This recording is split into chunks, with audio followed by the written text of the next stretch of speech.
ಏನಕ್ಕೆ ಬೈತಾರೆ? ಚಿನ್ನ. ಓಂ ಪ್ರಕಾಶ್ ರಾವ್ ನನಗೆ ಚಿನ್ನ. ಬೈಯೋರು ಏನಕ್ಕೆ ಬೈತಾರೆ? ಒಳ್ಳೇದಕ್ಕೆ ಬೈತಾರೆ. ಹೌದು. ಆಮೇಲೆ ಇನ್ನೊಂದು ಅವ್ರೇನೋ ಸ್ಪಾಟಲ್ಲಿ ಬೈಲಿಲ್ಲ ಅಂದರೆ ಕೆಲಸನೇ ಮಾಡಲ್ಲ. ಆವಾಗ ದರ್ಶನ್ ಅವರು ನಂದು ಕೂದಲು ಕಿತ್ಕೊಂಡ್ರು. ಯಾಕೆ? ನಾನು ಯಾಕೆ ಸರ್ ಹಿಂಗೆ ಎದೆ ಉಟ್ಕೊಂಡೆ? ನನಗೆ ಅಸಿಸ್ಟೆಂಟ್ ಡೈರೆಕ್ಟರ್ ಕಾರ್ಡು ಕೊಡ್ಸಿದ್ದು ಅವರೇ. ಓಕೆ. ಇನ್ಯೂ ಸ್ಟೇಷನಲ್ಲಿ ಸಹಾಯಕ ನಿರ್ದೇಶಕನ ಹೆಸರು ತಂದು ಕೊಟ್ಟಿದ್ದು ಅವರೇನೆ. ಸೊ ಮೊದಲ ಬ್ರೇಕು ನೀವು ಅಸಿಸ್ಟೆಂಟ್ ಡೈರೆಕ್ಟ್ ಆಗೋದಕ್ಕೆ ಒಂದು ಬ್ರೇಕ್ ಕೊಟ್ಟಿದ್ದು ಓಂ ಪ್ರಕಾಶ್ ಅವರೇ ಅಂತಾನೆ ಹೇಳ್ತಾರೆ. ಆಮೇಲೆ ಇಲ್ಲಿ ಒಳಗಡೆ ಸ್ವಲ್ಪ ಒಳ ರಾಜಕೀಯ ಎಲ್ಲ ಆಯ್ತು ಕನ್ನಡ ಇಂಡಸ್ಟ್ರಿಯಲ್ಲಿ. ಕನ್ನಡ ಇಂಡಸ್ಟ್ರಿ ಅಂತ ಅಂದ್ರೆ ತಪ್ಪಾಗುತ್ತೆ. ನಮ್ಮ ಗುರುಗಳ ಮೇಲೆ ಅವ್ರು ಬೆಳೆಸಿರೋ ಮಕ್ಳೇ. ಯಾಕಂದ್ರೆ ಅವಾಗ ಈ ರಿಂಗ್ ರೋಡ್ ಇರಲಿಲ್ಲ. ನಾವು ಲೆಗ್ಗೆರೆಗೆ ಬಂದಾಗ ನನಗೆ ಸಂಬಳ ಅದು ಔಟರ್ ರಿಂಗ್ ರೋಡ್ ಸ್ಟುಡಿಯೋ ಕಡೆಯಿಂದ ಹಿಂಗೆ ಬಂದು ಹಿಂಗೆ ಹೋಗ್ಬೇಕಿತ್ತು.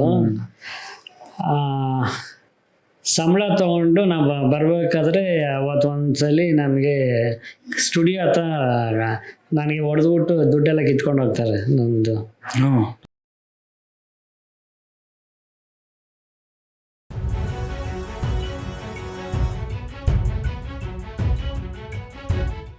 ಒಬ್ರ ಹತ್ರ ಸೇರಿಸ್ತೀನಿ, ಏನಂದರೆ ಅವರು ಬೈತಾರೆ.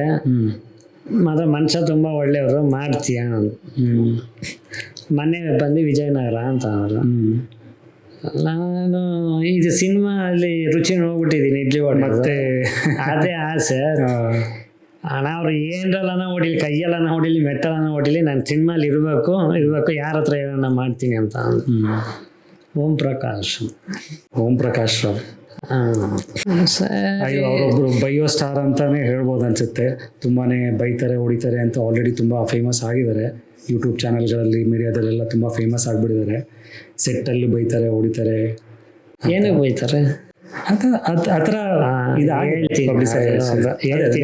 ವಿವರವಾಗಿ ಪ್ರಾಬ್ಲಿ ಹೇಳಿದ್ರೆ ವೀಕ್ಷಕರಿಗೆಲ್ಲರಿಗೂ ಗೊತ್ತಾಗುತ್ತೆ. ತುಂಬಾ ಜನ ವೀಕ್ಷಕರು ಮೀಡಿಯಾದಲ್ಲಿ, ಯೂಟ್ಯೂಬಲ್ಲಿ ನೋಡಿ ಮೋಸ್ಟ್ಲಿ ಅವರು ತುಂಬಾನೇ ಒಂಥರ ಕೆಟ್ಟ ಮನುಷ್ಯ ಅಂತಾನೆ ಅನ್ಕೊಂಡಿರ್ಬೋದು. ಆದ್ರೆ ನೀವು ಅವ್ರ ಜೊತೆ ಕೆಲಸ ಮಾಡೋದ್ರಿಂದ ನಿಮಗೆ ಅವ್ರದ್ದು ವ್ಯಕ್ತಿತ್ವ ಏನು ಅಂತ ನಿಜವಾಗ್ಲೂ ಚಿನ್ನ. ಓಂ ಪ್ರಕಾಶ್ ರಾವ್ ನನಗೆ ಚಿನ್ನ. ಬೈಯೋರು ಏನಕ್ಕೆ ಬೈತಾರೆ? ಒಳ್ಳೇದಕ್ಕೆ ಬೈತಾರೆ. ಹೌದು. ಆಮೇಲೆ ಇನ್ನೊಂದು ಅವ್ರೇನೋ ಸ್ಪಾಟಲ್ಲಿ ಬೈಲಿಲ್ಲ ಅಂದರೆ ಕೆಲಸನೇ ಮಾಡಲ್ಲ. ಹೌದು, ಅದು ಏನೋ ನಿಜಾನೇ.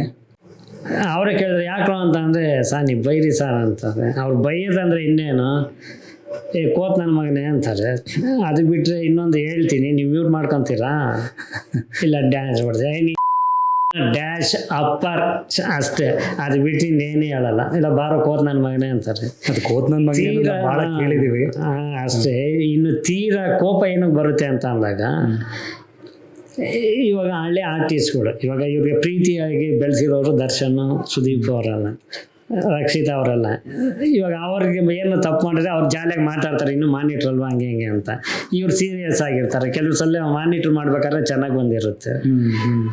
ಆ ಟೈಮಲ್ಲಿ ಅವ್ರು ಏನೋ ಇದು ಮಾಡಿರ್ತಾರೆ. ಅವಾಗ ನಾ ಹೀರೋಗಳಿಗೆ ನಾನು ಅನ್ನಕ್ಕಾಗತ್ತಾ? ಹೀರೋಯಿನ್ಗೆ ಹೌದು ಫೇಮಸ್ ಆಗಿರೋ ಏನು ಹೇಳ, ಅವಾಗ ಏನು ಮಾಡ್ತಾರೆ, ಈ ಅಸಿಸ್ಟೆಂಟ್ಗಳಿಗೆ ಮೇಲೆ ಗದ್ರತಾರೆ, ಬೈತಾರೆ. ಅದನ್ನ ಅರ್ಥ ಮಾಡ್ಕೊಬೇಕಷ್ಟೇ.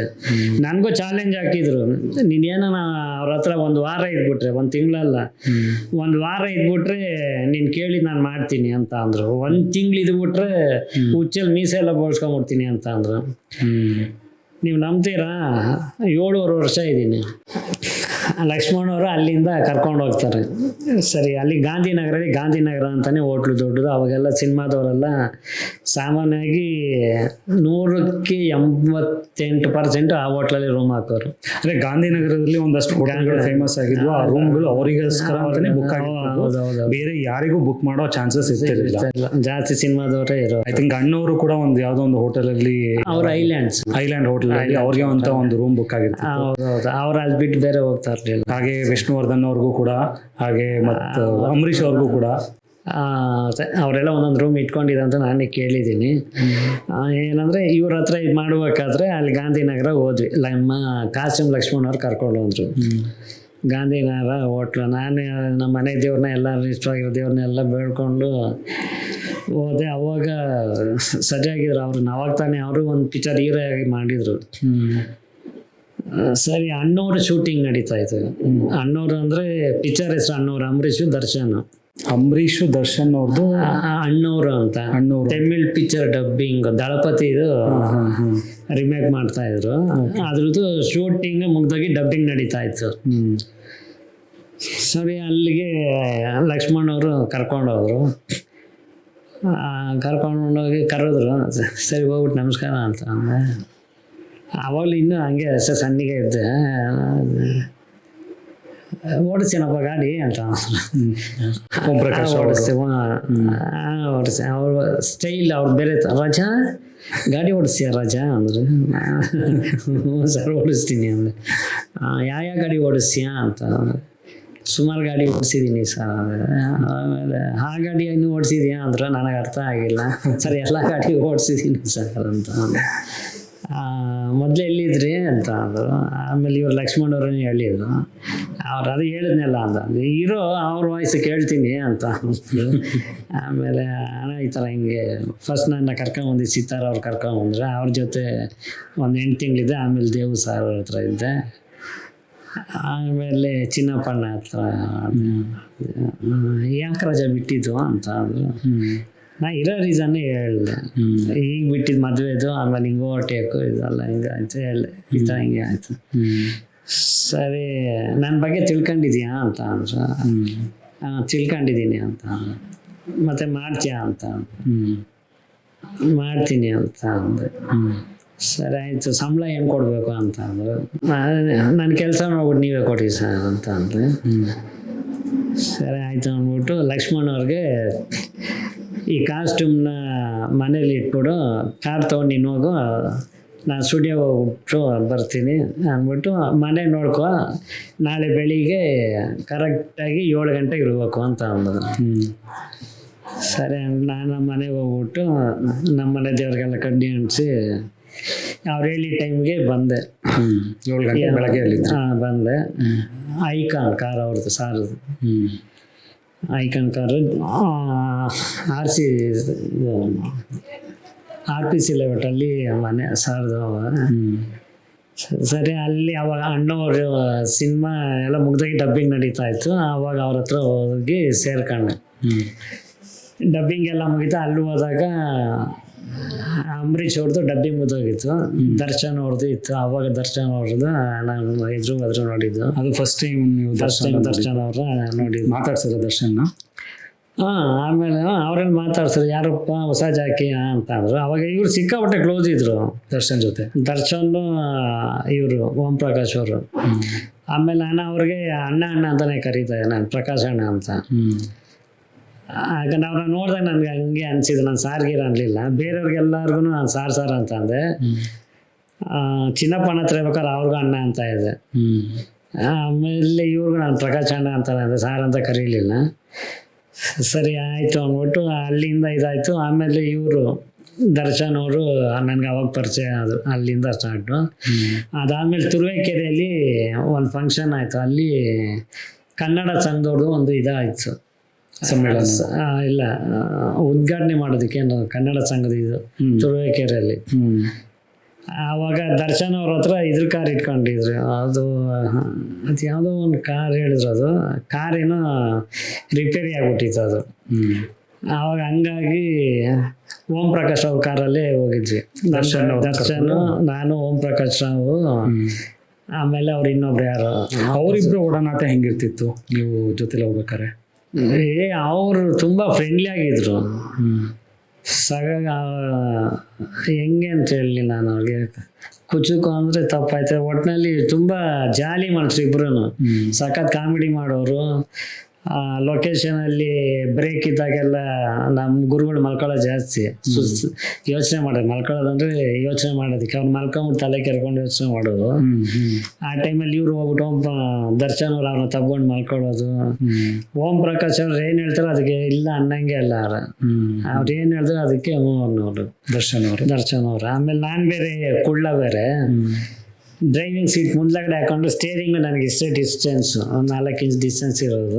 ರೇಕ್ಸ್ ಅವ್ರು ನನಗೆ ಆಮೇಲೆ ನನಗೆ ಇದು ಗುಂಡಿ ಅವಾಗಿಂದನೂ ಒಂದು ಬಿಚ್ಚಿ ಇದು ಅಂದ್ರೆ ರವಿಚಂದ್ರನ್ ತರ ನೀವು ಇನ್ಸ್ಪಿರೇಷನ್ ತಗೊಂಡ್ಬಿಟ್ಟು ಗುಂಡಿ ಬಿಚ್ಚೋದನ್ನ ಇಲ್ಲ ಆ ಥರ ಏನಿಲ್ಲ.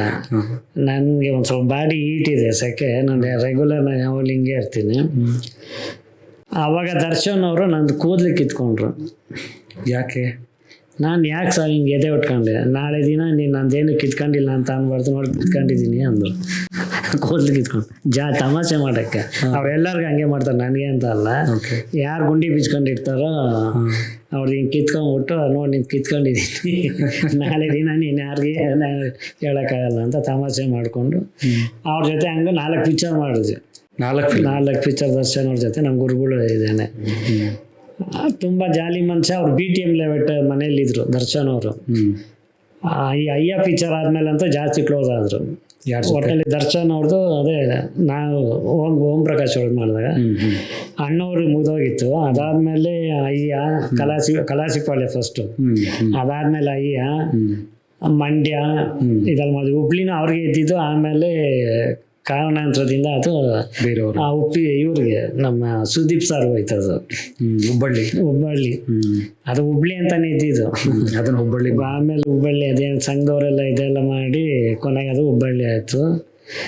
ನನಗೆ ಅಲ್ಲಿ ಮಾಡಿದ್ದಕ್ಕೆ ಅವ್ರ ಜೊತೆನೂ ಒಂದು ಪಿಕ್ಚರಲ್ಲಿ ಫುಲ್ ಸುದೀಪ್ ಸರ್ ಜೊತೆನೂ ಇದ್ದೆ.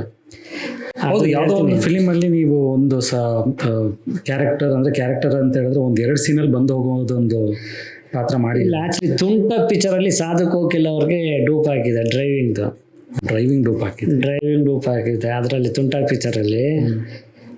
ಇನ್ನು ಹುಬ್ಳಿ ಪಿಕ್ಚರಲ್ಲಿ ಚೇಸಿಂಗ್ ಸೀನ್ ಐತೆ. ಅದ ಸುದೀಪ್ನ ಹಿಡಿತಾರೆ. ಇದರಲ್ಲಿ ನಾನು ಜಿಪ್ಸಿ ಓಡಿಸ್ತೀನಿ, ಇನ್ನೊಬ್ಬ ನಮ್ಮ ಅನಿಲ ಅವನು ಈ ಕಡೆ ಇನ್ನೊಂದು ಗಾಡಿ ಓಡಿಸ್ತಾನೆ. ಆ ಟೈಮಲ್ಲಿ ಓವರ್ ಸ್ಪೀಡ್ ಒಂದು ವೀಲ್ ಮೇಲ್ಗಡೆ ಎತ್ತಿದೆ. ಅದು ಇದೆಲ್ಲ ಇರುತ್ತೆ.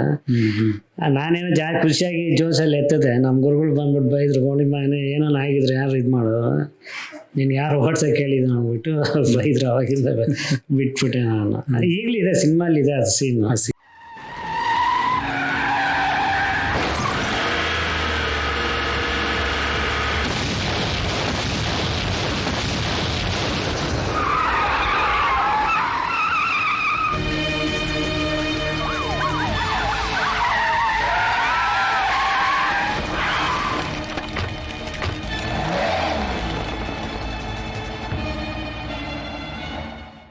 ಆ ಜಿಪ್ಸಿ ಓಡಿಸಿರೋದು ನಾನೇನ.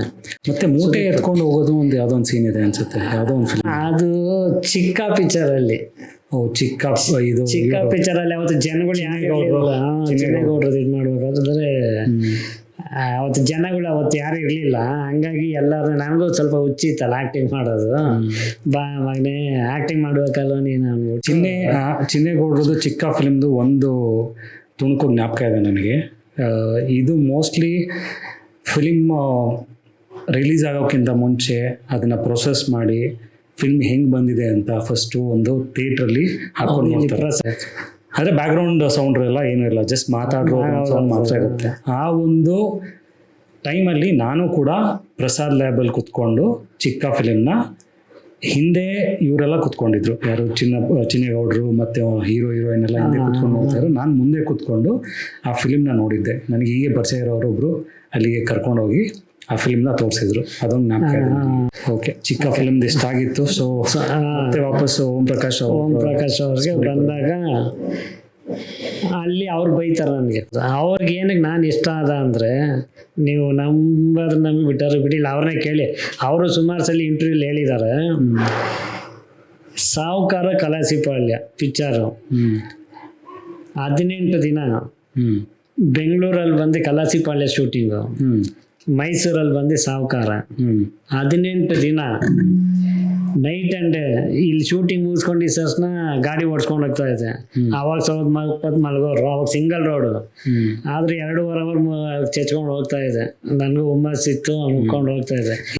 ಅವ್ರಿಗೆ ನಿದ್ದೆನೇ ಸಾಲ್ತಾ ಇರಲಿಲ್ಲ. ಆ ಪುಣ್ಯಾತ್ಮ ಕೆಲಸ ಅಂತಂದ್ರೆ ರಾಕ್ಷಸ ಬಿಡು. ಓಂ ಪ್ರಕಾಶ್ ರಾವ್ ಅವ್ರಿಬ್ರು ಕೆಲಸ 15-20 ಅವರ್ ಅಂತೂ ಮಾಡ್ತಾ ಇದ್ರು ಯಾವಾಗಲೂ ಮೋಸ್ಟ್ಲಿ. ಅದು 18 ದಿನ ಏನಿದೆ ಬೆಂಗಳೂರಲ್ಲಿ ಬೆಳಿಗ್ಗೆ ಆಯ್ತಂದ್ರೆ ಕಲಾಚಿಪಾಳ್ಯ ರಾಮು ಅವ್ರದ್ದು, ಸಾಯಂಕಾಲ ಆಯ್ತಂದ್ರೆ ಸಾವುಕಾರ ಕೆ ಮಂಜು ಅವ್ರದ್ದು ಮೈಸೂರಲ್ಲಿ. ಡೇ ಎಫೆಕ್ಟು, ಅಲ್ಲಿ ನೈಟ್ ಎಫೆಕ್ಟ್. ಸೊ ಬೆಳಗ್ಗೆ ಮೈಸೂರು, ಸಾಯಂಕಾಲ ಬೆಳಿಗ್ಗೆ ಬೆಂಗಳೂರು, ಸಾಯಂಕಾಲ ಮೈಸೂರು, ಮತ್ತೆ ಬೆಳಗಿನ ಜಾವ ಅಲ್ಲಿ ಬಿಟ್ಟು ಇಲ್ಲಿ ಶೂಟಿಂಗ್ ಸ್ಟಾರ್ಟ್ ಆಗೋಷ್ಟೊತ್ತಿಗೆ ಇಲ್ಲಿ ಇರ್ತಾ ಇದ್ದೆ. ಎಲ್ಲಿ ನಿದ್ದೆ 18 ದಿವಸ. ಆವಾಗ ಅವ್ರು ನೋಡ್ಬಿಟ್ಟು ನನಗೆ ಇನ್ನು ಎಷ್ಟು ವರ್ಷ ಅಂತ ಇದು ಮಾಡ್ತೀಯ ಅಂದ್ಬಿಟ್ಟು ಬೈದು ನೆಕ್ಸ್ಟ್ ಅವ್ರ ಪ್ರೊಡಕ್ಷನ್ ಸ್ಟಾರ್ಟ್ ಮಾಡಿದ್ರು. ಅವ್ರ ಕಾರ್ಡಲ್ಲಿಂದಾನೇ ಫಸ್ಟ್ ಸ್ಟಾರ್ಟ್ ಮಾಡಿದ್ರು ಅವರೇ. ನನಗೆ ಅಸಿಸ್ಟೆಂಟ್ ಡೈರೆಕ್ಟರ್ ಕಾರ್ಡು ಕೊಡ್ಸಿದ್ದು ಅವರೇ. ಓಕೆ. ಇನ್ವೆಸ್ಟೇಷನಲ್ಲಿ ಸಹಾಯಕ ನಿರ್ದೇಶಕನ ಹೆಸರು ತಂದು ಕೊಟ್ಟಿದ್ದು ಅವರೇನೆ. ಸೊ ಮೊದಲ ಬ್ರೇಕು ನೀವು ಅಸಿಸ್ಟೆಂಟ್ ಡೈರೆಕ್ಟ್ ಆಗೋದಕ್ಕೆ ಒಂದು ಬ್ರೇಕ್ ಕೊಟ್ಟಿದ್ದು ಓಂ ಪ್ರಕಾಶ್ ಅವರೇ ಅಂತಾನೆ ಹೇಳ್ತಾ ಇದ್ದಾರೆ. ನನ್ನ ಗುರುಗಳು ಅವರೇನೆ. ನನ್ನ ಕನಸನ್ನೆಲ್ಲ ಈಡೇರಿಸೋರು ಅವರೇನೆ. ನನ್ನ ಡೈರೆಕ್ಷನ್ ಕನಸು ಏನಿತ್ತು ಅದ್ರ ಮತ್ತೆ ತಂದ್ಕೊಟ್ಟಿದ್ದು ಅವ್ರೆ. ಅದು ಬಿಟ್ರೆ ಏರೋಪ್ಲೇನ್ ಅಲ್ಲಿ ಹೋಗೋ ಕನಸು ತುಂಬಾ ಇತ್ತು ನನಗೆ. ಯಾಕಂದ್ರೆ ನಾವು ಚಿಕ್ಕ ಹುಡುಗರು ಇರ್ಬೇಕಾದ್ರೆ ಎಲ್ಲ ಬರೀ ಏರೋಪ್ಲೇನ್ ಟಾಟಾ ಅನ್ಕೊಂಡು ನೋಡಿದ್ದು. ಅದು ಬಿಟ್ರೆ ಸಾಂಗ್ಲಿಯನ ಭಾಗ 3 ಅನ್ನಲ್ಲ, ಆ ಟೈಮಲ್ಲಿ ಒಂದು ಸೀನ್ಗೆ ಏರೋಪ್ಲೇನ್ ಶಾರ್ಟ್ ಇತ್ತು. ಅದು ಈಗ ಓಲ್ಡ್ ಏರ್ಪೋರ್ಟ್ ಅಲ್ಲಿ ಇತ್ತಲ್ಲ, ಅಲ್ಲಿ ಹೌದೌದು, ಅಲ್ಲಿ ಇದು ಕ್ಲೈಮ್ಯಾಕ್ಸ್ ಸೀನ್ ನಡೀತಾ ಇತ್ತು ಸಾಂಗ್ಲಿಯಾನ ಭಾಗ 3. ಅವಾಗ ಏರೋಪ್ಲೇನ್ ಒಳಗಡೆ ಶೂಟ್ ಮಾಡ್ತಾ ಇದ್ರು. ಸರಿ, ಏರೋಪ್ಲೇನ್ ಒಳಗಡೆ ಶೂಟ್ ಮಾಡ್ತಾ ಇದ್ರಲ್ಲ, ನನಗೂ ಖುಷಿ. ಕೊನೆ ಪಕ್ಷ ಹೋಗಿ ಮುಟ್ಟಾದ್ರೂ ಬರೋಣ ಅಂತ ಹೋಗಿದ್ದೆ. ಅಲ್ಲಿ ಇನ್ನೇನು ಮುಟ್ಬೇಕು ಆ ಟೈಮಲ್ಲಿ ನಮ್ಮ ಸಿನಿಮಾದವರೇನೆ ಬೈದ್ಬಿಟ್ಟು ವಾಪಸ್ ಕಳ್ಸಿದ್ರು. ಜನಗಳು ಜಾಸ್ತಿ ಆದ್ರೆ ಬೈತಾರೆ ಅಂದ್ಬಿಟ್ಟು ಇದು ಮಾಡಿದ್ರು. ಅಂದ್ರೆ ಏರೋಪ್ಲೇನ್ ಒಳಗಡೆ ಒಂದು ಆಕ್ಷನ್ ಶಾಟ್ ತೆಗಿಬೇಕಾಗಿತ್ತು. ಹೌದೌದು, ಏನು ಮಾಡ್ತಾರದು ಅದು ಅಲ್ಲಿ ತಕ್ಕೊಂಡು ಬಂದ್ರು. ಅದಾದ್ಮೇಲೆ ನನ್ನ ಕನಸು ನೆನ್ಸು ಮಾಡಿದ್ದು ನಮ್ಮ ಗುರುಗಳು ಓಂ ಪ್ರಕಾಶ್ ರಾವ್ ಅವರೇ. ಹೇಗೆ ನೆನ್ಸು ಮಾಡಿದ್ರು? ಅದು ಮಂಡ್ಯ ಸಿನಿಮಾದು, ಅದು ದರ್ಶನ್ ಹೌದೌದು. ದರ್ಶನ್, ರಕ್ಷಿತಾ, ರಾಧಿಕಾ ಅವರು. 3 ಸಾಂಗು ಅಲ್ಲಿ ಥೈಲ್ಯಾಂಡಲ್ಲಿ ಮಾಡಿದ್ವಿ. ಇದು ಥೈಲ್ಯಾಂಡಲ್ಲಿ 3 ಸಾಂಗು ಥೈಲ್ಯಾಂಡ್. ಹೌದೌದು. ಆಗ ನಮ್ಮ ಗುರುಗಳೇ ನನಗೆ ಪಾಸ್ಪೋರ್ಟ್ ಮಾಡಿಸಿ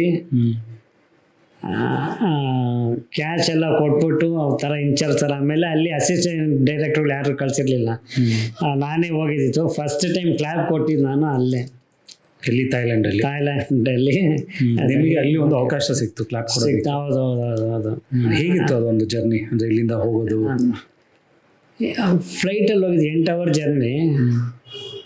8 ಅವರ್ ಜರ್ನಿ ಸರಿ, ಎಲ್ಲ ಒಟ್ಟಿಗೆ ಹೋಗ್ತಾ ಇದ್ವಲ್ಲ. ನನಗೆ ಅಲ್ಲಿ ಫ್ಲೈಟ್ ಒಳಗಡೆ ಎಣ್ಣೆ ಎಲ್ಲ ಕೊಡ್ತಾರೆ ಅಂತ ಗೊತ್ತಿರಲಿಲ್ಲ. ಅವಾಗಲೇ ಗೊತ್ತಾಗಿತ್ತು. ಇವರೆಲ್ಲ ಅನುಕೂಲ ಮಾಡಿಕೊಟ್ಟಿದ್ರು ಅವ್ರುಗಳು. ಎಲ್ಲರಿಗೂ ಡ್ರಿಂಕ್ಸ್, ಊಟ, ವೆಜ್ ನಾನ್ ವೆಜ್ 2 ಊಟ ಎಲ್ಲ ಕೊಡ್ತಾರೆ.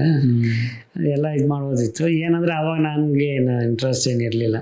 ಬಟ್ ನೀವು ಎಕ್ವಿಪ್ಮೆಂಟ್ಸ್ ಎಲ್ಲ ಇಲ್ಲಿಂದನೇ ತೊಗೊಂಡು ಹೋಗ್ತಾ ಇದ್ರು ಅಲ್ಲಿಗೆ? ಇಲ್ಲ, ಅವಾಗ ತೊಗೊಂಡು ಹೋಗ್ತಾ ಇದ್ವಿ.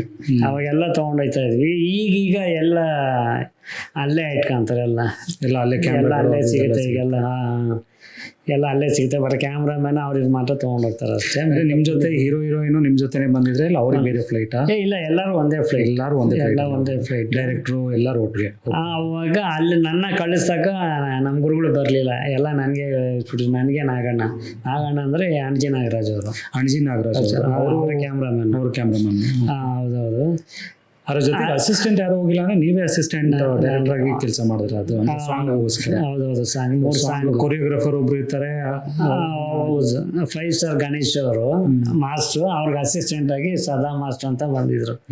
ಸುಮ್ಮನೆ ನಾವು ಫ್ಲೈಟಲ್ಲಿ ಹೋಗ್ಬೇಕಾದ್ರೆ ಅವ್ರು ಸದಾ ಮಾಸ್ಟ್ರಿಗೆ ಹೇಳಿದೆ, ಮಾಸ್ಟ್ರೇ ನಾನೇನ ಡೈರೆಕ್ಷನ್ ಮಾಡಿದ್ರೆ ನಿಮಗೆ ಮಾಸ್ಟರ್ ಕಾರ್ಡ್ ಕೊಡಿಸ್ತೀನಿ, ನಮ್ಮ ಪಿಕ್ಚರ್ ನೀವೇ ಮಾಡ್ತೀರಾ ಅಂದಿದ್ದೆ.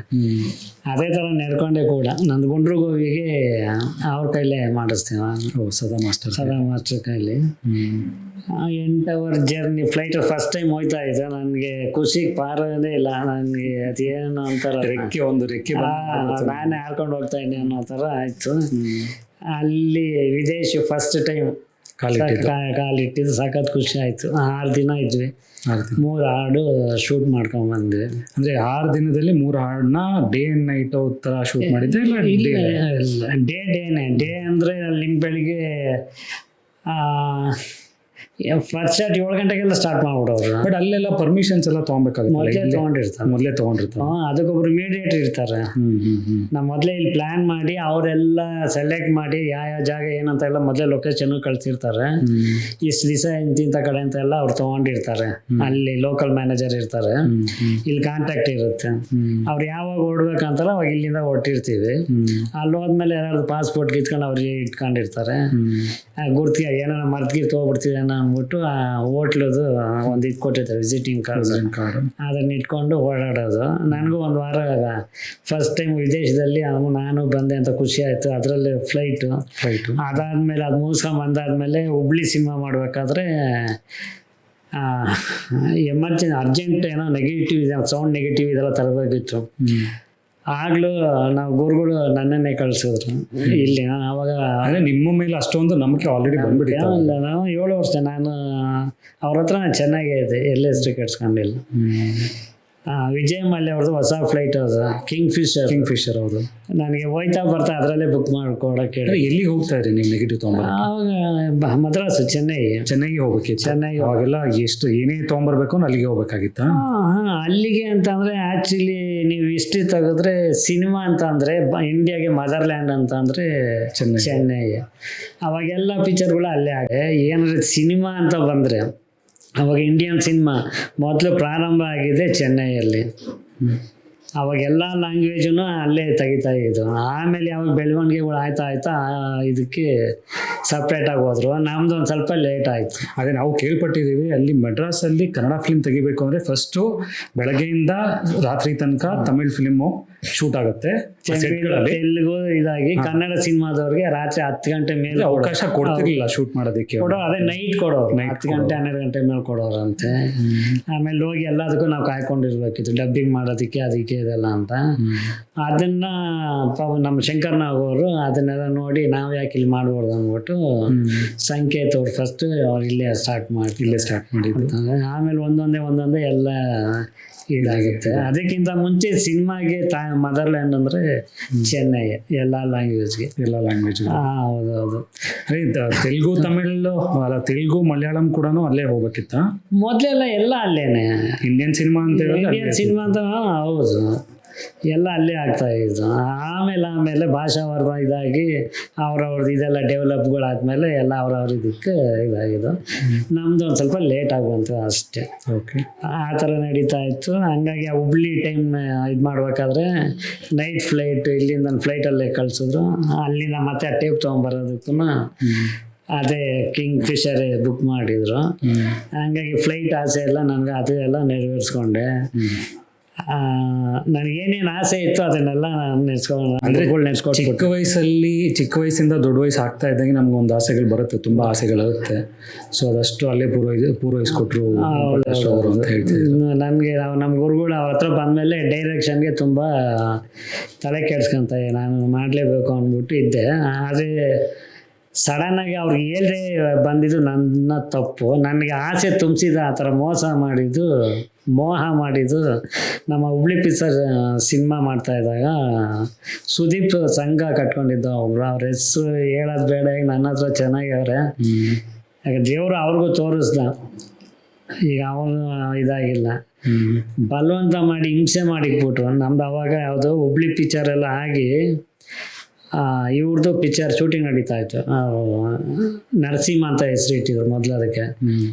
ಇವ್ರದ್ದು ರಾಧಿಕಾ ಹೀರೋಯಿನ್ನು, ಇವ್ರು ಯಾವಪ್ಪ ಅದು ರಾಜೇಂದ್ರ ಸಿಂಗ್ ಬಾಬು ಮಗನ ಹೆಸರು ಡೆಡ್ಲಿ ಆದಿತ್ಯ. ನರಸಿಂಹ ಅಂತ ಮೊದಲು ಟೈಟ್ಲ್ ಇಟ್ಟಿದ್ರು. ಆಮೇಲೆ ಇವರು ನಮ್ಮ ದಿನೇಶ್ ಬಾಬು ಅವರು ನಮ್ಮ ಓಂ ಪ್ರಕಾಶ್ ಅವರು ಚೆನ್ನಾಗಿದ್ದಾರೆ, ಫ್ರೆಂಡ್ಶಿಪ್ ಚೆನ್ನಾಗಿದೆ. ಅವ್ರು ಬಂದ್ಬಿಟ್ಟು ಬೇಡ ಆಯ್ತಲ್ಲ ನರಸಿಂಹ ಹೆಸರು ಇಡಬೇಡ್ರಿ, ಅದೇನೋ ಇದಾಗುತ್ತೆ, ಟೈಟ್ಲ್ ಚೇಂಜ್ ಮಾಡಿ ಅಂತ ಅಂದಿದ್ದಕ್ಕೆ ಆ ನರಸಿಂಹನ ಮತ್ತೆ ತೆಗ್ದು ಈಶ್ವರ ಅಂತ ಇಟ್ಟರು. ಅದಕ್ಕೆ ನಾವು ಆ ಮೈಕೋ ಇದ್ರ ಹತ್ರ ಶೂಟಿಂಗ್ ಮಾಡ್ತಾಯಿದ್ವಿ. ಆ ಟೈಮಲ್ಲಿ ಅಣ್ಣವರು ಹೋಗ್ಬಿಡ್ತಾರೆ. ಇದು ಎಷ್ಟು 2006 ಅನ್ಸುತ್ತೆ. ನೀವು ಸಡನ್ನಾಗಿ ಬರುತ್ತೆ ಈ ಥರ ಅಣ್ಣ ಹೋಗ್ಬಿಟ್ರು ಅಂತ ಅಂದಾಗ ಅವ್ರು ಶೂಟಿಂಗ್ ಪ್ಯಾಕಪ್ ಮಾಡಿಕೊಂಡು ಹಂಗೂ ಹಿಂಗೂ ಕಷ್ಟಪಟ್ಟು ಎಲ್ಲ ರೋಡಲ್ಲೆಲ್ಲ ಬೆಂಕಿ ಅದು ಇದೆಲ್ಲ ಹಾಕಿ ಆಗ ಸಿಕ್ಕಾಪಟ್ಟೆ ಭಾಳನೇ ಇದಾಗಿತ್ತು. ಹಿಂಸೆ ಮಾಡಾಕ್ಬಿಟ್ರು ಜನಗಳು. ಮೋಸ್ಟ್ಲಿ ಅಣ್ಣವ್ರ ಸಮಾಧಿ ಕೂಡ ಅವ್ರ ಮನೆಯವರು ಮಾಡೋಕ್ಕಾಗಲಿಲ್ಲ, ಎಲ್ಲ ಎಲ್ಲ ಅಭಿಮಾನಿಗಳ್ಗೆ ಮಾಡಿ ಫೈನಲ್ ಆಗಿ ಎಲ್ಲ ಜಾಗ ಖಾಲಿ ಮಾಡಿದ್ಮೇಲೆ ಅವ್ರ ಮನೆಯವರು ಬಂದು ಸ್ವಲ್ಪ ಮಣ್ಣೆಲ್ಲ ಹಾಕಿ ಪೂಜೆ ಮಾಡ್ಕೊಂಡು ಹೋಗಿದ್ದಂತ ಸನ್ನಿವೇಶ ಇತ್ತು ಆ ಟೈಮಲ್ಲಿ. ನನ್ನ ಅದಾದಮೇಲೆ ಹೆಂಗೋ ಮನೆಗೆ ಬಂದ್ವಿ, ಮನೆಗೆ ಸೇರ್ಕೊತೀವಿ. ಅದಾದಮೇಲೆ ಸ್ವಲ್ಪ ದಿವಸ ಬ್ರೇಕ್ ಆಗುತ್ತೆ ನಮ್ಮ ಸಿನಿಮಾದು. ಆ ಟೈಮಲ್ಲಿ ನನಗೆ ಹುಬ್ಳಿ ಸಿನಿಮಾ ಮಾಡ್ಬೇಕಾದ್ರೆ ಅವ್ರ ಹೆಸರು ಹೇಳೋದು ಬೇಡ, ಆ ಮನುಷ್ಯ ನನಗೆ ತುಂಬ ತಲೆ ಕೆಡಿಸ್ಬಿಡ್ತಾನೆ. ಇವಾಗ ಅವರು ತಲೆ ಕೆಡಿಸಿ ನಿಮ್ಮನ್ನ ಡೈರೆಕ್ಷನಲ್ ಫೀಲ್ಡ್ ಕರ್ಕೊಂಬಂದ್ರು ಅಂತ ಹೇಳ್ತಿದ್ದೀರಾ. ಅಕಸ್ಮಾತ್ ಅವ್ರ ತಲೆ ಕೆಡಿಸ್ತಾನೆ ಹಾಗೆ ಬಿಟ್ಟಿದ್ದಾರೆ, ನಿಮ್ಮ ಜೀವನ ಹೇಗಿರ್ತಿತ್ತು? ನಮ್ಮ ಗುರುಗಳ ಜೊತೆ ಇನ್ನೂ ತುಂಬ ದಿವಸ ಇರ್ತಾರೆ ನಾನು. ಬಟ್ ನೀವು ಡೈರೆಕ್ಷನ್ ಮಾಡಕ್ ಆಗ್ತಿತ್ತ ಅವಾಗ ಗುರುಗಳ ಜೊತೆ ಇದ್ದಿದ್ದಾರೆ? ಅದು ನನಗೆ ಇನ್ನೂ ಗೊತ್ತಿಲ್ಲ. ಓಂ ಪ್ರಕಾಶ್ ಅವ್ರ ಹತ್ರ ಇದ್ದಿದ್ರೆ ನಾನು ಇನ್ನೂ ಹೆಚ್ಚು ಕೆಲಸ ಕಲಿತಾ ಇದ್ದೆ ನಾನು. ಅದೇ at one point of time Om Prakash ಅವ್ರದ್ದು ಫಿಲ್ಮ್ಸ್ ಎಲ್ಲ ಆದಮೇಲೆ ಅವರ ಒಂದು ಡೈರೆಕ್ಷನ್ ತುಂಬ ಕಡಿಮೆನೇ ಆಗೋಯ್ತು ಅಂತ ಅನಿಸುತ್ತೆ. ಕಡಿಮೆ ಅಂದರೆ ಈಗ ಅವ್ರಿಗೆ ಆಕ್ಸಿಡೆಂಟ್ ಆದಮೇಲೆ ಆಗಿರೋದು. ಏನಾಯ್ತು ಅದ್ರ ಬಗ್ಗೆ ಏನಾದರೂ ಐಡಿಯಾ ಇದೆ? ಆಕ್ಸಿಡೆಂಟ್ ಹೇಗಾಯಿತು, ಏನಾಗಿರ್ಬೋದು ಅಂತ? ಇಲ್ಲ, ಅವರು ನನಗೆ ಗೊತ್ತಿದ್ದಂಗೆ, ಯಾಕಂದರೆ ಆಕ್ಸಿಡೆಂಟ್ ಆಗೋ ಒಂದು ವಾರದ ಹಿಂದೆನೇ, ಒಂದು ವಾರ ಇಲ್ಲ 10 ದಿವಸ ಮುಂಚೆ ನನ್ನ ಫ್ರೆಂಡ್ ಅನಿಲ ಅಂತ ಅಂದಲ್ಲ, ಗನ್ ಅನಿಲ, ಅವನು ಯಾಕಂದರೆ ನನಗೆ ಶೂಟಿಂಗ್ ಇಲ್ಲ ಅಂತ ಅಂದರೆ ನಾನು ಮನೇಲಿನ ಜೊತೆ ಹೋಗ್ತೀನಿ. ಅನಿಲಿಂದ ಏನು ಕೆಲಸ ಅಂತ ಅಂದರೆ ಈ ಸಿನಿಮಾದಲ್ಲಿ ಬಾಂಬ್ ಬ್ಲಾಸ್ಟಿಂಗು ಗನ್ ಎಲ್ಲ ಸಪ್ಲೈ ಮಾಡ್ತಾನೆ ಅನಿಲು, ಪ್ಲಸ್ ಅವನ ಪಾರ್ಟ್ನರ್ ಬಾಬು ಅಂದ್ಬಿಟ್ಟು. ಅವನಿಗೆ ಅಲ್ಲಿ ಇದಕ್ಕೆ ಬುಲೆಟು ಆಮೇಲೆ ಇದೆಲ್ಲ ಖಾಲಿ ಆಗ್ಬಿಟ್ಟಿದೆ ತಗೊಂಬ ಅಂತ ಫೋನ್ ಮಾಡಿದ. ಹಾಗಾಗಿ ಅವರು 2 ದಿವಸದ 3 ದಿವಸ ಮುಂಚೆ ನಾವು ಹೋಗಿರ್ತೀನಿ. ಹೋಗ್ಬಿಟ್ಟು ಬಾಂಬ್ ಬ್ಲಾಸ್ಟಿಂಗಿಗೆ ಇದು, ಆಮೇಲೆ ಎಲ್ಲ ಇದು ಡಮ್ಮಿ ಇದು, ಆಮೇಲೆ ಬುಲೆಟ್ಗಳು ಇದೆಲ್ಲ. ಅದು ಡಮ್ಮಿ ಬುಲೆಟ್ಸ್ ಎಲ್ಲ? ಒರಿಜಿನಲ್ ಡಮ್ಮಿ ಬುಲೆಟ್ಗಳು. ಅದು ನಾನು ಹೋಗಿ ಇದನ್ನ ಕೊಟ್ಟು ಬಂದಾದ್ಮೇಲೆ, ಆಮೇಲೆ ಇವ್ರು ಏನೋ ಪೂಜೆಗೆ ಅಂತ ಹೋಗಿರ್ತಾರೆ ಇದಕ್ಕೆ ಶಿರಸಿಗೆ. ಆ ಶಿರಸಿಗೆ ಹೋದಾಗ ಅಲ್ಲಿ ಆಕ್ಸಿಡೆಂಟ್ ಆಗಿ ಇನೋವಾ ಕಾರು, ಡ್ರೈವರ್ ಬಂದು ಹರೀಶ್ ಅಂತ, ಅವನು ನನಗೆ ಪರಿಚಯ ಫ್ರೆಂಡೇ. ಅವನು ಗಾಡಿ ಓಡಿಸ್ತಾ ಇರ್ತಾನೆ, ಇವ್ರು ಸಾರು ಮುಂದ್ಗಡೆ ಇರ್ತಾರೆ. ಅಲ್ಲಿ KSRTC ಬಸ್ಸು ಅಡ್ಡ ಬಂದು ಇವ್ರಿಗೆ ಕಾಲಿಗೆ ಏಟ್ ಬೀಳುತ್ತೆ. ಅವನಿಗೆ ಹರೀಶನ್ಗೆ ಕೈ ಏನೋ ಅವನು ಸ್ವಲ್ಪ ಗಾಡಿ ಓಡಿಸ್ತಾ ಇದ್ದ, ಅವನ ಕೈ ಮಾತ್ರ ಸ್ವಲ್ಪ ಇದಾಗುತ್ತೆ. ನಮ್ಮ ಗುರುಗಳಿಗೆ ಕಾಲು ಇದಾಗುತ್ತೆ. ಆಸ್ಪತ್ರೆಯಲ್ಲಿ ಹಾಕಿದಾರೆ ಅಂತ ಗೊತ್ತಾಗುತ್ತೆ. ಆಗ ಹೋಗಿ ಮಾತಾಡ್ಸ್ಕೊಂಡ್ ಬರ್ತೀವಿ. ಅಂದರೆ ಅವಾಗಿಂದ ಅವ್ರಿಗೆ ನಿರ್ದೇಶನ ಮಾಡೋ ಚಾನ್ಸಸ್ ಭಾಳನೇ ಕಡಿಮೆ. ಅದಾದ್ಮೇಲೆ ಇಲ್ಲಿ ಒಳಗಡೆ ಸ್ವಲ್ಪ ಒಳ ರಾಜಕೀಯ ಎಲ್ಲ ಆಯ್ತು ಕನ್ನಡ ಇಂಡಸ್ಟ್ರಿಯಲ್ಲಿ. ಕನ್ನಡ ಇಂಡಸ್ಟ್ರಿ ಅಂತ ಅಂದ್ರೆ ತಪ್ಪಾಗುತ್ತೆ. ನಮ್ಮ ಗುರುಗಳ ಮೇಲೆ ಅವ್ರು ಬೆಳೆಸಿರೋ ಮಕ್ಕಳೇ. ನಿಮ್ಮ ಗುರುಗಳು ದುಡ್ಡು ಕಳ್ಕೊಂಡಿರೋ ಸನ್ನಿವೇಶಗಳು ಇದೆಯಾ? ಈಗ ಇದೆಲ್ಲ ಆದಮೇಲೆ ಈಗ ದೊಡ್ಡ ಆರ್ಟಿಸ್ಟ್ಗಳು ಯಾವ ಕೈಗಳು ಕೊಟ್ಟರು ಅವಾಗ ಇವ್ರು ಸ್ವಲ್ಪ ಹೊಸಬ್ರನ್ನ ಹಾಕ್ಕೊಂಡು ಮಾಡಿದ್ರು. ಅದೊಂದು 3-4 ಸಿನಿಮಾ ಕೈ ಚೆಲ್ತವ್ರಿಗೆ. ಈ ಕಟ್ಟೆ ಅಂತ ಒಂದು ಮಾಡಿದ್ರು, ಹುಚ್ಚಟ್ಟು ಅಂತ ಮಾಡಿದ್ರು, ಕೃಷ್ಣನ ಹಾಕ್ಕೊಂಡು, ಆಮೇಲೆ ಸ್ವತಃ ಅವ್ರ ಮಗಳೇ ಹೀರೋಯಿನ್ ಹಾಕ್ಕೊಂಡು ಮಾಡಿದ್ರು. ಆಮೇಲೆ ಒಂದು 3-4 ಪಿಕ್ಚರ್ ಮಾಡಿದ್ರು, ಅದೆಲ್ಲ ಸ್ವಲ್ಪ ಕಳ್ಕೊಂಡಿದ್ದಾರೆ. ಅದು ಅವ್ರದ್ದು ಹಳೆ ಪಿಕ್ಚರ್ಗಳೆಲ್ಲ ನೋಡಿ, ಹೋಗಿರೋ ಪಿಕ್ಚರ್ ಬಿಟ್ಬಿಡಿ ಎಂತೆಂಥ ಪಿಕ್ಚರ್ ಇಟ್ಗಳು ಕೊಟ್ಟವ್ರೆ, ಅದ್ರ ಬಗ್ಗೆ ಯಾರು ಮಾತಾಡೋದೇ ಇಲ್ಲ. ಅದು AK-47 ದೇವರಾಜ್ ಅವ್ರದ್ದು ಲಾಕಪ್ ಡೆತ್ ಇವಾಗ ನೆನ್ಸ್ಕೊಬೇಕು. ಆ ಚೇಸಿಂಗ್ ಹೆಂಗಪ್ಪ ಅಂತ, ಸಿನಿಮಾದ ಮರಿಲಿ ಎಂಥ ಚೇಸಿಂಗು ಹೆಂಗ್ ಮಾಡಿದಾರೆ, ಕುದುರೆ ಇರೋದು. ಮೋಸ್ಟ್ಲಿ ಕನ್ನಡ ಚಲನಚಿತ್ರ ಮೋಸ್ಟ್ಲಿ ಈ ಆಕ್ಷನ್ ಇದಲ್ಲ ಅಂತಂದ್ರೆ ನನ್ನ ಮಟ್ಟಿಗೆ ನಾನು ನೋಡ್ದಂಗೆ ವಿ ಸೋಮಶೇಖರ್ ಅವ್ರು ಬಿಟ್ರೆ ನೆಕ್ಸ್ಟ್ ನಾನು ನಮ್ಮ ಗುರುಗಳು ಓಂ ಪ್ರಕಾಶ್ ನಾನು ಹೆಮ್ಮೆಯಿಂದ ಹೇಳ್ಕೊತೀನಿ. ಅವರೇ ಆಕ್ಷನ್ ಇದರಲ್ಲಿ ಇದು ಮಾಡ್ತಾ ಇದ್ದು. ಅಂಥವ್ರಿಗೆ ಒಂದು ಸ್ವಲ್ಪ ಇದಾಗಿ ಸಸ್ನ ಬೇರೆ ಬೇರೆ ಏನೋ ಕಾರಣಗಳು ಇಟ್ಕೊಂಡು ಅವ್ರನ್ನ ತುಳಿದ್ರು ಅಷ್ಟೇ. ಆದ್ರೆ ಅವರು ಈಗ ಫೀನಿಕ್ಸ್ ಥರನೇ ಇದ್ದಾರೆ. ಫೀನಿಕ್ಸ್ ಥರ ಏನು ಈಗ ಫೀನಿಕ್ಸೇ ಮಾಡ್ತಾ ಇದಾರಲ್ಲ. ಏನಂದರೆ ಅವ್ರ ಟೈಮ್ ಸ್ವಲ್ಪ ಬ್ಯಾಡ್ ಆಗಿತ್ತು ಅಷ್ಟೇ. ಏನು ಮಾಡ್ತೀವಿ, ಅವ್ರು ನಮ್ದವರೆಲ್ಲ ಕೈ ಕೊಟ್ಬಿಟ್ರು. ಈಗಾದರೂ ಅವರು ಒಂದಷ್ಟು ಚಲನಚಿತ್ರ ಡೈರೆಕ್ಷನ್ ಮಾಡಿ ಮೇಲೆ ಬರಲಿ ಅಂತ ದೇವರಲ್ಲಿ ಕೇಳ್ಕೊಳ್ಳೋಣ. ಖಂಡಿತ, ನಾನಂತ ದಿನ ಪ್ರಾರ್ಥನೆ ಮಾಡ್ಕೊತೀನಿ. ಯಾಕೆ ಅಂತ ಅಂದರೆ ಆ ಮನುಷ್ಯನ ಹೊರಗಡೆ ನೀವೇ ಹೇಳಿದ್ರಿ ಅವ್ರು ಹಂಗೆ ಬೈತಾರೆ ಹಿಂಗೆ ಬೈತಾರೆ ಅಂತ, ಸುಮ್ಮನೆ ಅವ್ರು ಬೈಯ ತಮಾಷೆಗೆ ಬೈತಾರೆ ಅಷ್ಟೇ. ಮನಸ್ಸು ತುಂಬ ಒಳ್ಳೇದು. ಇಲ್ಲ ಅಂತ ಅಂದರೆ ನೀವು ನಂಬ್ತೀರಾ, ನನ್ನ 7 ವರ್ಷ ಮನೇಲಿ ಇಟ್ಕೊಂಡಿದ್ರು. ಅವರ ಸ್ವಂತ ನಾನು ಅವ್ರ ಮನೇಲೇ ಇದ್ದಿದ್ದು ನಾನು. ಯಾಕಂದರೆ ಅವಾಗ ಈ ರಿಂಗ್ ರೋಡ್ ಇರಲಿಲ್ಲ, ನಾವು ಲೆಗ್ಗೆರೆಗೆ ಬಂದಾಗ ನನಗೆ ಸಂಬಳ ಅದು ಔಟರ್ ರಿಂಗ್ ರೋಡ್ ಸ್ಟುಡಿಯೋ ಕಡೆಯಿಂದ ಹಿಂಗೆ ಬಂದು ಹಿಂಗೆ ಹೋಗ್ಬೇಕಿತ್ತು. ಸಂಬಳ ತೊಗೊಂಡು ನಾವು ಬರಬೇಕಾದ್ರೆ ಅವತ್ತು ಒಂದ್ಸಲಿ ನನಗೆ ಸ್ಟುಡಿಯೋ ಹತ್ರ ನನಗೆ ಹೊಡೆದ್ಬಿಟ್ಟು ದುಡ್ಡೆಲ್ಲ ಕಿತ್ಕೊಂಡು ಹೋಗ್ತಾರೆ ನಂದು. ಓಕೆ, ರಾಬರಿ ಆಗಿತ್ತು. ರಾಬರಿ ಆಗಿತ್ತು. ಆಮೇಲೆ ಮಾರನೇ ದಿವಸ ಬಂದಾಗ ಸ್ವಲ್ಪ ಇಲ್ಲೆಲ್ಲ ಹೊಡೆದಿದ್ರು. ಅವ್ರಿಗೆ ಬೆಳಿಗ್ಗೆ ಬಂದಿದ್ದ ತಕ್ಷಣ ಫಸ್ಟ್ ಅವರೇ ನೋಡ್ತಾರೆ, ಯಾಕೋ ಮುಖ ಎಲ್ಲ ಹೆಂಗೈತಿ, ಏನಾಯ್ತು ಅಂತ. ಇಲ್ಲ ಅಣ್ಣ ರಾತ್ರಿ ಈ ಥರ ಹಿಂಗಾಯ್ತು, ಹಿಂಗೆಲ್ಲ ಮಾಡಿ ಹಿಂಗೆ ದುಡ್ಡು ಕಿತ್ಕೊಂಡ್ರು ಅಂತ ಅಂದಾಗ ಅವತ್ತೇ ಆ ಕ್ಷಣ ಇನ್ಮೇಲೆ ನೀನು ಮನೆಗೆ ಹೋಗ್ಬೇಡ, ತಿಂಗ್ಳಿಗೆ ಒಂದ್ಸಲಿ ಹೋಗಿ ಸಂಬಳ ಕೊಡಿವಂತೆ, ಇಲ್ಲೇ ಮನೇಲೇ ಮಲ್ಕೊಂಡ್ಬಿಟ್ಟು. ಅವತ್ತು ಅವ್ರ ಮನೇಲೇ ನನಗೊಂದು ರೂಮ್ ಕೊಟ್ಟರು. ಅವತ್ತಿನ 7 ವರ್ಷ ನಾನು ಅವ್ರ ಮನೇಲೇ ಇದ್ದೆ. ಆ ಥರ ಮೋಸ್ಟ್ಲಿ ಯಾರು ಮಾಡಿರೋಕ್ಕಿಲ್ಲ ನನಗೆ ಗೊತ್ತಿರೋ ಪ್ರಕಾರ. ಆ ಥರ ಮಾಡಬೇಕು ಅಂದರೆ ಒಬ್ಬ ಡ್ರೈವರಿಗೆ ನಂಬ್ತೀರಾ ನೀವು? ಇನ್ನು ಅವ್ರ ಸ್ಟಾರ್ ಮೈಸೂರಲ್ಲೆಲ್ಲ ರೂಮ್ ಮಾಡ್ಕೊಂತೀವಲ್ಲ, ಅವ್ರ ರೂಮಲ್ಲ ನಮ್ಮ ಮಲ್ಕೊಳ್ಳೋರು ಸಪ್ರೇಟ್ ಬೆಡ್ ಹಾಕಿ. ಅಲ್ಲ, ಅಷ್ಟೊಂದು ಒಂದು ಪ್ರೀತಿ. ಹೌದು, ಮನೇಲಿ ಅಷ್ಟೇ ಜೊತೆಲಿ ಡೈನಿಂಗ್ ಟೇಬಲ್ ಅಲ್ಲಿ ಕೂರ್ಸ್ಕೊಂಡು ತಿನ್ಸೋರು. ನಾನು ನಾಚಿಕೆ ಪಡ್ತಾ ಇದ್ದೆ, ಬೈಯೋರು, ಕೋತ್ ನನ್ನ ಮಗನೇ ಅಂತ. ಅವ್ರ ಹೆಂಗಸರು ಅಷ್ಟೇ, ಭವ್ಯ ಅವರು ಕೂರ್ಗಿಸೋರು, ಅವರು ಅಷ್ಟೇ. ಒಂದು ದಿನ ನನ್ನ ಡ್ರೈವರ್ ಅಂತ ಅವ್ರು ನೋಡೇ ಇಲ್ಲ. ಆಮೇಲೆ ಬೇರೆಯವ್ರಿಗೂ ಈ ಥರ ದುಡ್ಡು ವ್ಯವಹಾರ ಎಲ್ಲ ಇದಕ್ಕೆಲ್ಲ ದುಡ್ಡಿಗೆಲ್ಲ ಕಳ್ಸೋರು. ನಮ್ಮ ರಾಜು ಬರ್ತಾ ಇದ್ದಾನೆ, ಅವ್ನ ಕೈಲಿ ಕೊಡಿ ಅನ್ನೋರೇ ಬರ್ತಾರೆ. ನಮ್ಮ ಡ್ರೈವರ್ ಅಂತ ಒಂದು ದಿವಸನೂ ನನ್ನ ಕಿವಿಲಿ ನಾನು ಕೇಳಿಲ್ಲ. ಬೇರೆಯವ್ರು ಮಾಡ್ತಾ ಇಲ್ಲ ಡ್ರೈವರ್ ಥರ. ನಾನು ಅದೇ ಥರ ಇದೆ. ನಮ್ಮ ಗುರುಗಳು ಯಾವತ್ತು ನನಗೆ ಡ್ರೈವರ್ ಅಂತ ಹೇಳಿಲ್ಲ, ರಾಜು ಅಂತಾನೆ ಅನ್ನೋರು. ಏನಂದರೆ ಅವತ್ತು ಅನಿವಾರ್ಯ ಕಾರಣದಿಂದ ನಾನು ಹೇಳ್ದಿರ ಬಂದೆ, ಅದೊಂದು ತಪ್ಪಿದೆ ಅಷ್ಟೇ ನನ್ನ ಮೇಲೆ. ಅದಾದಮೇಲೆ ನಾನು ಪಿಕ್ಚರ್ ಪೂಜೆಗೆಲ್ಲ ಅವರೇ ಬಂದಿದ್ದು. ನಾನು ಬೆಂಗಳೂರು ಮೆಟ್ರೋ ಪೂಜೆ ಅವ್ರ ಕೈಲೇ ಕರ್ಸಿ ಪೂಜೆ ಮಾಡಿಸಿದ್ದು.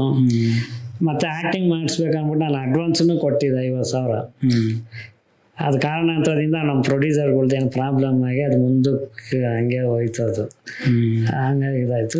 ಹಂಗಾಗಿ ನಮ್ಮ ಸಂಬಂಧಗಳು ಚೆನ್ನಾಗಿದೆ. ನಾನು ಅವ್ರನ್ನಂತೂ ನಾನು ನೆನ್ಸ್ಕೊಂತಾನೆ ಇರ್ತೀನಿ. ಯಾಕಂದ್ರೆ ಮನೆ ಮಗನ ಥರ ಸಾಕಿದ್ದಾರೆ ಅವ್ರು. ಯಾಕಂದರೆ ಯಾವುದೇ ಡ್ರೆಸ್ ಬಟ್ಟೆ ತೊಗೊಂಡ್ರು ನನಗೂ ಒಂದು ಜೊತೆ ಕೊಡ್ಸೋರು. ಆಮೇಲೆ ಸಂಬಳಗಳು ಅಷ್ಟೇ, ಹೇಳಿ ಟೈಮ್ಗೆ ಹಣ ಮನೆಗೆ ಹೋಗ್ಬೇಕಂತ ಅಂದರೆ ಸಾಕು, ಕಾಸು ಕೊಟ್ಟು ಗಾಡಿನೂ ಕೊಟ್ಬಿಟ್ಟು ಏನಂದರೆ ಹೋಗಿ ಕೊಟ್ಬಿಟ್ಟು ನೋಡ್ಬೇಕು ಅಲ್ಲಿರ್ಬೋದು. ಬರ್ತಾ ಇದೆ ಸಂಬಳ ಕೊಟ್ಬಿಟ್ಟು ಒಂದು ಅರ್ಧ ಗಂಟೆ 1 ಅವರ್ ಮನೇಲಿ ಮಾತಾಡ್ಸ್ಕೊಂಡಿದ್ದು ವಾಪಸ್ ರಿಟರ್ನ್. ಒಬ್ಬ ಮನೆ ಮಗನ್ ಥರ 7 ವರ್ಷ ಅದು ಎಲ್ಲಿಂದ ಜರ್ನಿ ಆಗಿದೆ ಅಂದರೆ ಅಣ್ಣೂರು ಸಿನಿಮಾ ಅಲ್ಲಿ ಇದಾಗಿದ್ದಕ್ಕೆ ಕಲಾಸಿಪಾಳ್ಯ, ಸಾವುಕಾರ, ಅಯ್ಯ, ಮಂಡ್ಯ, ಹುಬ್ಳಿ, ತುಂಟ, ಲಾಸ್ಟ್ ಈಶ್ವರ. ಅದ್ರ ಜೊತೆಗೆ ಪ್ರಕಾಶ್ ಅಣ್ಣ ಕೆಲವೊಂದು ಪಿಕ್ಚರಲ್ಲಿ ಆ್ಯಕ್ಟಿಂಗ್ ಎಲ್ಲ ಮಾಡ್ತಾಯಿದ್ರು. ಅದರಲ್ಲೆಲ್ಲ ಇದ್ದೆ. ಲಾಸ್ಟ್ ಋಣ ತೀರ್ಥ ಅನ್ಸುತ್ತೆ ಅನ್ನೋದ್ ಋಣ ಮಹಾನ್ ಭಾವನೆಯಿಂದ ಆಚೆ ಬರ್ಬೇಕಾಯ್ತು. ಅದು ಹೇಳ್ದೆ ಕೇಳಿದೆ.